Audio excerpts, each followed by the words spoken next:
This is VOA News. I'm Tommy McNeil. Israeli Prime Minister Benjamin Netanyahu escalated his pledge to invade the southern Gaza city of Rafah, declaring there is a date. Netanyahu has repeatedly said Israel must send ground forces into Rafah, saying it is Hamas's last stronghold in Gaza. But the international community, including the U.S., opposes the operation, saying roughly 1.4 million civilians seeking shelter there will be in danger. Israel has insisted it has a plan to protect the civilians. In a video statement Monday, Netanyahu said the Rafah operation is essential to victory. Meanwhile, a White House national security spokesman John Kirby said on Monday the U.S. position on a Rafah ground offensive has not changed. We have consistently made clear that we don't support a major ground operation in Rafah. I would also add that we don't see any signs that such a major ground operation is imminent. Separately, stunned Palestinians in Gaza's Khan Yunis are finding their home city unrecognizable as they filter in to salvage what they can from the vast destruction left by Israeli troops. The troops withdrew from Khan Yunis on Sunday after months of fighting and bombardment with thousands of buildings destroyed or damaged. Families are trying to find their homes along streets bulldozed down to the dirt, surrounded by landscapes of rubble and debris that were once blocks of apartments and businesses. The scenes underscore what has been one of the world's most destructive and lethal military assaults in recent decades, leaving most of the tiny coastal territory unlivable for its 2.3 million people. You'll find more at voanews.com. This is VOA News.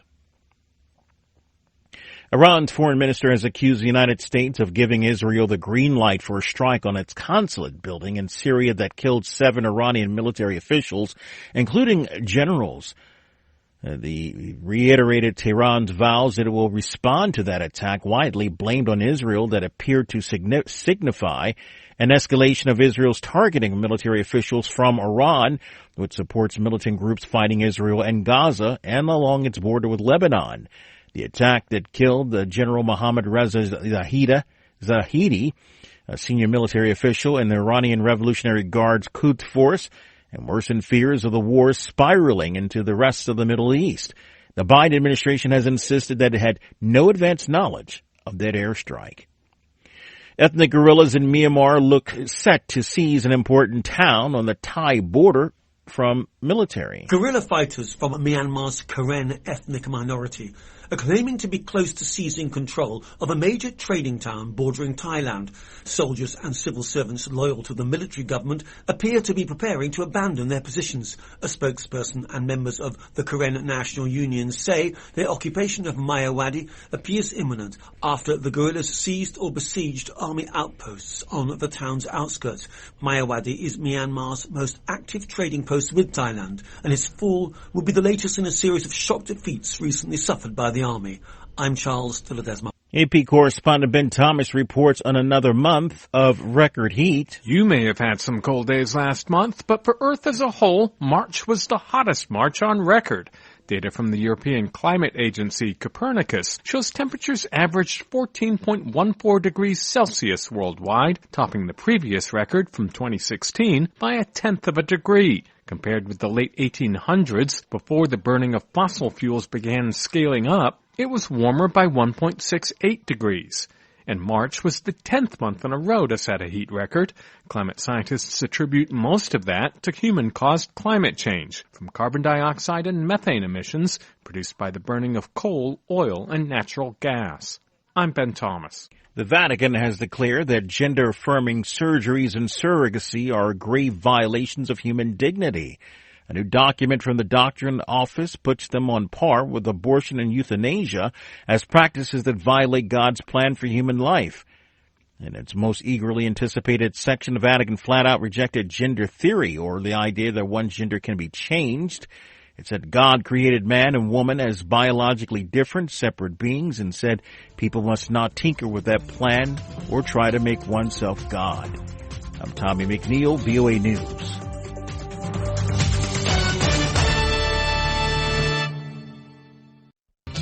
Good morning, Africa. Welcome Welcome to Daybreak Africa from the Voice of America. I'm James Botte in Washington. Today is Tuesday, April 9th, and here are some of the stories we're covering. A boat accident off Mozambique leaves 98 dead. Aboard the boat, largely women and children, were traveling from the northern Lunga district to a small island off the coast known as Mozambique Island. Sudanese refugees face a collapsed healthcare system in South Sudan. The newly formed opposition Botswana Patriotic Front Party plans to hold its maiden Congress on April 27 ahead of the coming general election. Nigeria's former central bank boss denies fresh corruption charges. For every individual that has been given the mandate to occupy public office, that mandate is a product of trust. This case represents that. Former President Trump says abortion laws should stay with the states, and massive crowds watch total solar eclipse over the U.S. Those stories and more are coming up on Daybreak Africa. At least 98 people died when an overloaded boat capsized and sank off the coast of Mozambique late Sunday, state-run Radio Mozambique reports, citing local officials. Charles Manguiro reports from Maputo, Mozambique. The administrator of Mozambique's northern province of Nampula, Silveiro Nawaito, is quoted by state-run Radio Mozambique on Monday as saying those aboard the boat, largely women and children, were traveling from the northern Lunga district to a small island off the coast known as Mozambique Island. He says the 130 passengers were allegedly fleeing due to disinformation about a cholera outbreak and were headed to the island in search of health care. Nawaito said rescue teams have found 12 survivors and were searching for more, but poor weather conditions at sea were making the operation more difficult. He says burials for the victims are underway. He says we know that for now on the island and in districts here on the mainland, there are around 40 bodies that have arrived. A reporter asks, so funerals have already started to be held? For example, on the island? Yes, he says, they are already in the cemetery.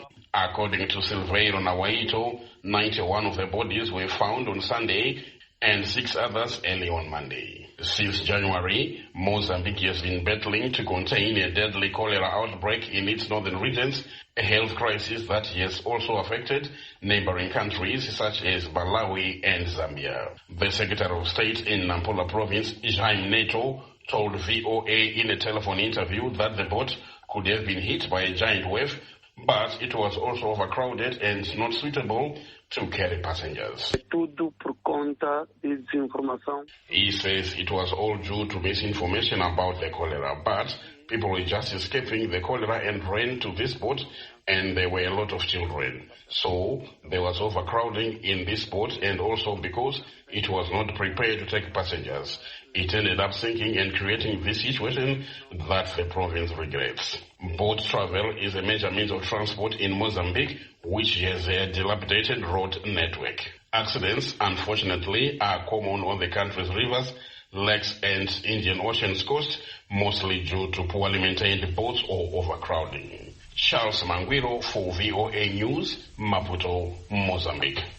Nigeria's former central bank governor Godwin Emefiele on Monday pleaded not guilty to fresh charges brought against him by the country's anti-corruption body, the Economic and Financial Crimes Commission, or EFCC. The anti-graft agency last week filed dozens of charges accusing Emefiele of corrupt practices and misuse of authority while serving in office. Nigerian President Bola Tinubu launched a probe on the central bank last year after taking office. Timothy Obiezu reports from Abuja. The former central bank governor Godwin Emefiele appeared before the Lagos State High Court on Monday along with his co-defendant Henry Omoyele, facing 26 charges leveled against them by the Nigerian Anti-Graft Agency. In the latest suit filed on April 3rd, the EFCC said Emefiele violated Nigeria's Corrupt Practices Act by receiving bribes and gifts and acquiring property through fraud. The EFCC also accused Emefiele of arbitrarily allocating some $2 billion in foreign exchange without bids or due process and conferring undue advantage to his associates. Emefiele and Omoyele both pleaded not guilty to the charges, but the court remanded Emefiele in custody until Thursday when a verdict on his bail application is expected. Emefiele's legal counsel was not immediately available to comment on the new charges, but public affairs analyst Chris Kwaja says, on the strength of the allegations, if he is found wanting, then he will face justice as required by the laws of the land. For every individual that has been given the mandate to occupy public office, that mandate is a product of trust. This case represents that. The only thing for me is that in pursuit of accountability, the Nigerian state must also be conscious of the rights of every individual. Emefiele was appointed CBN governor by former President Goodluck Jonathan in 2014 and served until last year. He was arrested in June, days after President Bola Tinubu took office. Last year, the former central bank governor faced charges in another court in the capital, Abuja, for illegally awarding contracts and violating Nigeria's procurement laws, charges which he denied. Founder of the Center for Social Justice, Ezo Nyekbere, wonders if the government is looking for a scapegoat.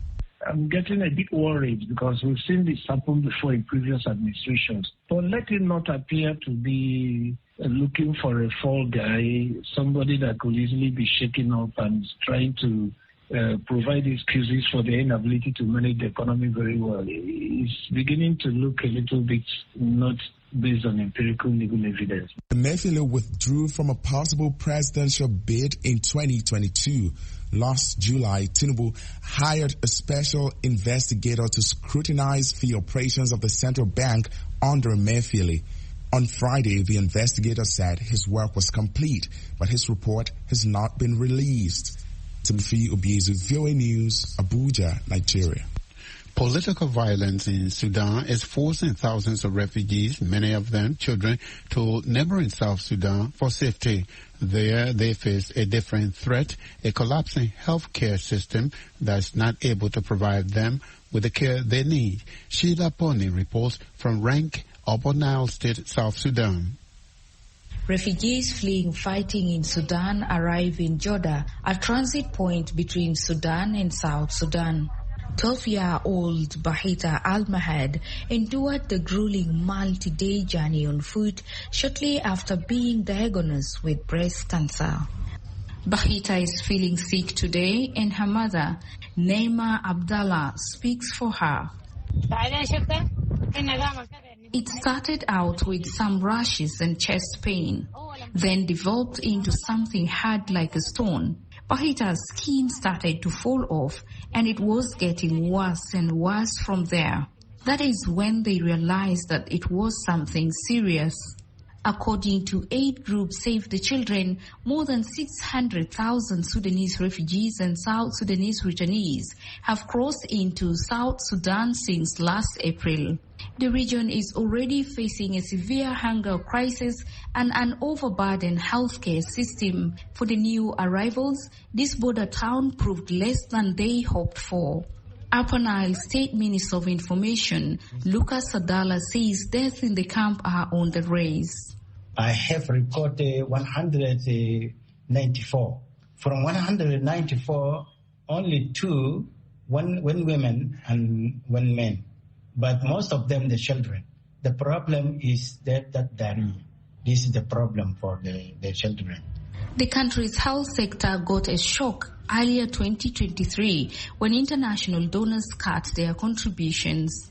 Yolanda Awel-Deng, South Sudan's Minister of Health, says her team is struggling to fill the gap with its small share of the country's total budget. And as you know very well, the budget of the Ministry of Health is barely 2%, is 1.8%. And even that 1.8%, we don't get it.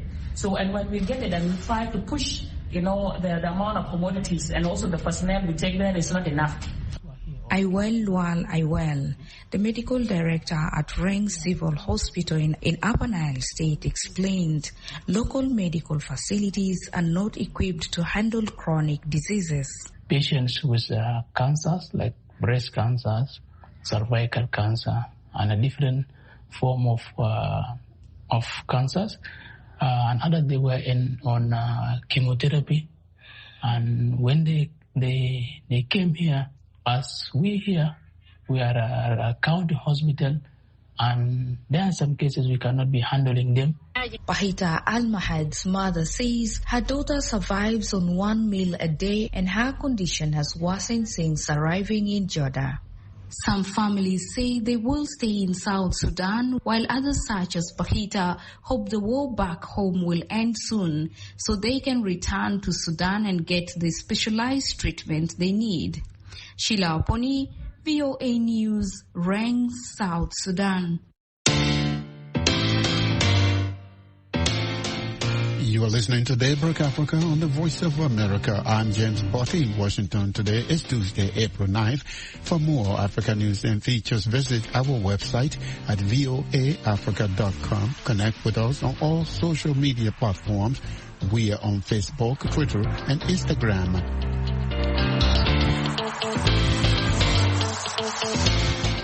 The newly formed opposition Botswana Patriotic Front Party plans to hold its maiden Congress to choose representatives on April 27 ahead of the coming general election. Delegates of the party will choose the group's presidential candidate and parliamentary candidates in the October polls. Biggie Butale, the leader of the Botswana Patriotic Front, is seeking to join the race after making his intentions known to lead the party and challenge incumbent President Mokgweetsi Masisi, who is seeking re-election. Butale tells viewers Peter Clotty that divisions within the ruling party and the biggest opposition coalition gives him confidence that he could become the country's next president. Our new party, the Botswana Republican Party, will be holding its inaugural Congress on the 27th of April in Masunga in the north of the country. And at that Congress, we will be electing our presidential candidate and our flag bearer for the 2024 elections and other office bearers. And we will also be unveiling our parliamentary and council candidates. As leader of the party who spearheaded the formation of this party, are you likely to be confirmed as the presidential candidate of the party, and what other contestants are there to challenge or compete with you? All things being equal, I should be confirmed as the presidential candidate because as of now, there is nobody except myself has indicated any interest in the top job. What do you say to your critics who are of the view that there are too many opposition political parties which will make it easy for incumbent President Mokgweetsi Masisi to win re-election because the opposition front is divided in spite of the fact that you have an umbrella coalition? Not at all. If we hadn't formed this new party, there would be a lot of despondency and voter apathy because as of now, the ruling party has not held its primary elections. The nomination for parliamentary candidates is September this year.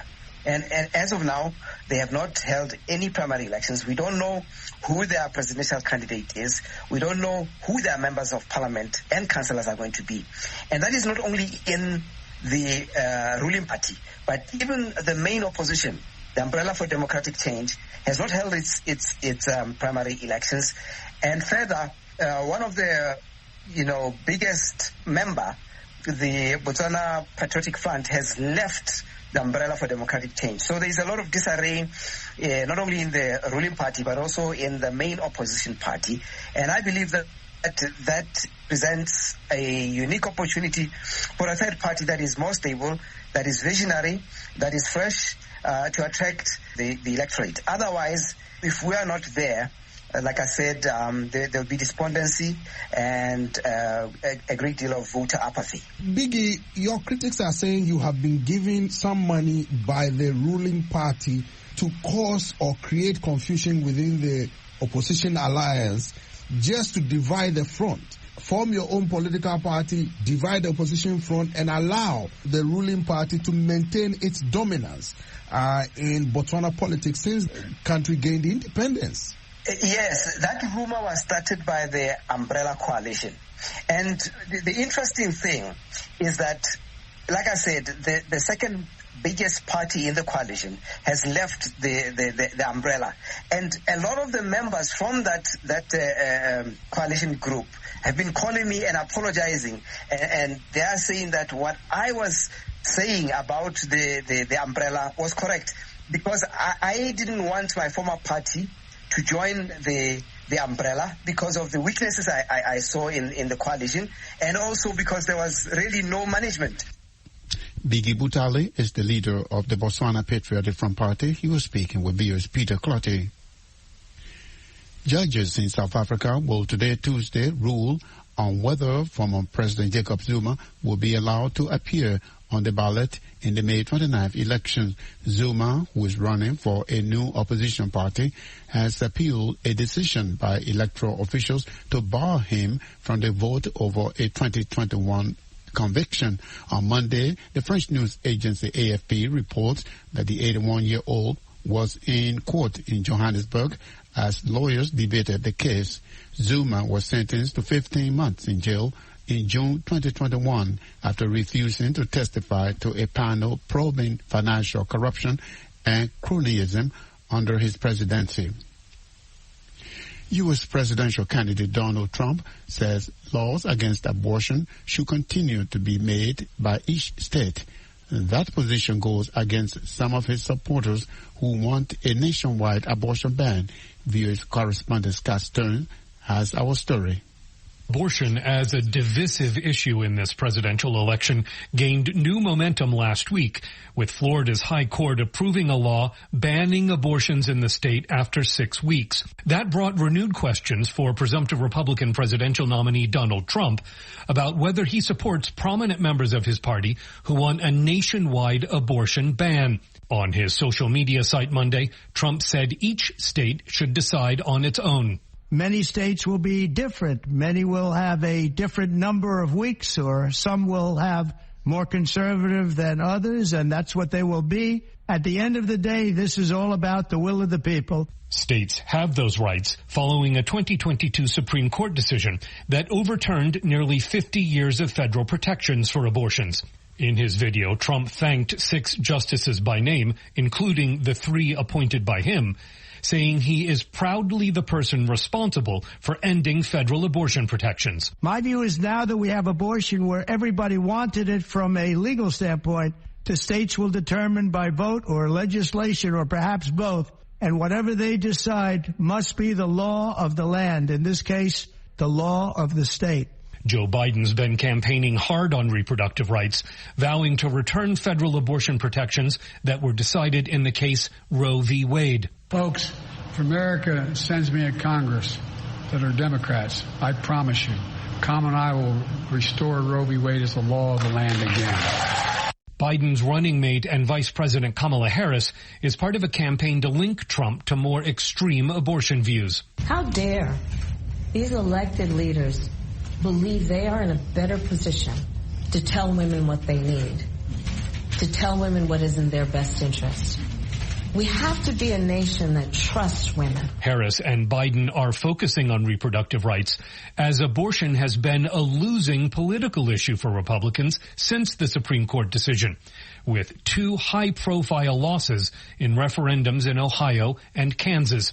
For this election, Trump appeared to urge his followers to recognize the political vulnerabilities of alienating moderates on abortion. You must follow your heart of this issue, but remember, you must also win elections to restore our culture and, in fact, to save our country, which is currently and very sadly a nation in decline. The head of one of America's biggest anti-abortion groups said Monday she was deeply disappointed by Trump's failure to back a nationwide ban, but said the group will still back Trump against Biden.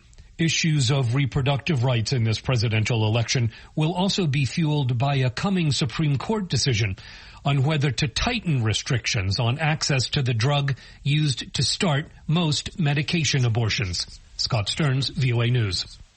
Millions of people in the United States, from Texas to Maine, looked to the sky to witness a rare total solar eclipse. Viewers Ken Fairbaugh attended a viewing event hosted by NASA and Purdue University at the Indianapolis Motor Speedway and has more. The decision to come to Indianapolis, Indiana's famous Motor Speedway to join the crowd of spectators witnessing a total solar eclipse came at the last minute for Enrique Catalan and his family. It was supposed to be a regular day of school for his children. We're skipping today, yes. They're approved by us. Catalan and his family drove 2 hours from northern Indiana to witness something that had left an impression on him as a teenager in Mexico during a partial eclipse. The experience, it was unique to me. So that's why we're here, because I remember when I did happen when I was young, and now I wanted them to experience it as well. Well, they are going to experience the total eclipse. The racetrack was one of several locations where NASA and its partners hosted programming in the path of totality, the swath of the U.S. that can see the moon completely blocking the sun as the eclipse makes its way northeast. Charles and Kathy Maher from Chicago, Illinois, felt sharing the event with the massive crowd in Indianapolis was a unifying moment in a country politically polarized in a presidential election year. Nobody's going to be talking about what side the sun is on or the moon is on, or, you know. It's not red or blue. It's right. Exactly. Right. So, yeah, it is sort of a little break from everything that's going on. Today, millions of Americans will stand together looking up at the sky in awe and wonder at this cosmic coincidence that makes our moon look like it's exactly the same size as the sun. NASA Deputy Administrator Pam Melroy says her agency's efforts to study this rare event weren't isolated to just a few locations across the country. We have a program where some people have been trained to use solar telescopes all around the country. Mung Chang is president of Indiana's Purdue University, which boasts a number of graduates who became NASA astronauts. He hopes the accessibility of the eclipse to a large number of young Americans might help inspire them to pursue careers in science. It's not just a watch party for 3 minutes. It is a lifelong educational journey, and today is a very meaningful special stop along that journey. For those who missed witnessing the 2024 total solar eclipse, the next opportunities to see one firsthand in the United States won't occur until 2044 and 2045. Kane Fairbaugh, VOA News, Indianapolis, Indiana.